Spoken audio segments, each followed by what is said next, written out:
Ito po mga ka-GM, mayroon tayong ginagawa na isang Ford Taurus. Ngayon, ito po yung ating problema, no? Yung kanyang engine lights on. Yan, kung makikita ninyo, naka-steady siya ng ilaw, yung kanyang engine. Tapos ito, ina-accelerate natin. Tapos yung usok nito mga ka-GM ay puting-puti. So meaning, hindi maganda yung kanyang usok, no? Kasi puti yung lumalabas sa kanyang tambutso. Tapos ginamitan natin ng scanner. Ito, in-scan natin. May nakita tayong 5 codes dito sa kanyang makina, yan oh. Tapos yan yung kanyang mga dahil sa nag-overheat siya, engine coolant over temperature condition yung kanyang codes. Yan P0217-00. Tapos ito yung kanyang active grills, okay naman siya, tinignan na natin. Yan, tapos over temperature na naman sa kanyang cylinder head.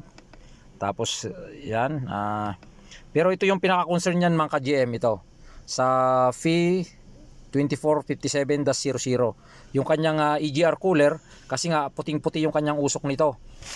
Sa kanya kasing engine coolant reservoir tank, bali ito dinagdagan natin kanina ng tubig dahil tinistingan natin. Ito, dinagdagan natin ng tubig kanina pero bumaba siya, no? Yan, naubos na naman. Tapos ito ngayon,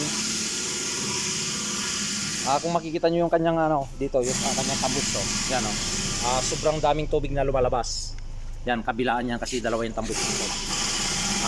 Patuloy yung paglabas niya. So ibig sabihin, yung ating coolant o kanyang coolant water o tubig, pumupunta dito sa kanyang tambutso, no?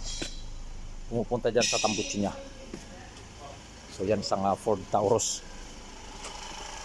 Yung kanyang nakita natin na problema, yung kanyang EGR cooler mga ka-GM, nandito po sa sa likod. Nandito, yan nandito, yun po yung problema niya. Yan. Ito yung stainless na yan. Yan yung kanyang pinaka EGR cooler. Bali yan may diyan, may tubig, tapos nagkaroon siguro ng yon sa loob. Butas, kaya pumapasok sa ating tambutso at lumalabas sa kanyang tambutso sa likod, no? Yung kanyang tubig kasi masyadong maraming tubig na lumalabas doon o kanyang coolant. Tapos pinuno natin to kanina, dinagdagan natin dito, tapos ngayon bumaba na naman, no, yung kanyang level. So yun po yung problema nito mga ka-GM. Nagbabawas siya ng engine coolant kaya maubos yung coolant niya. Tapos mag-overheat na yung makina natin. At tinignan naman natin yung kanyang cooling system, yung kanyang engine fan, no? Okay naman. So ayun lang po yung madalas na nagiging problema nito kasi na-experience na natin yung kanyang EGR cooler, talaga nagkaka-problema yan. So ayan, like and share lang po yun sa ating mga videos at maraming salamat po.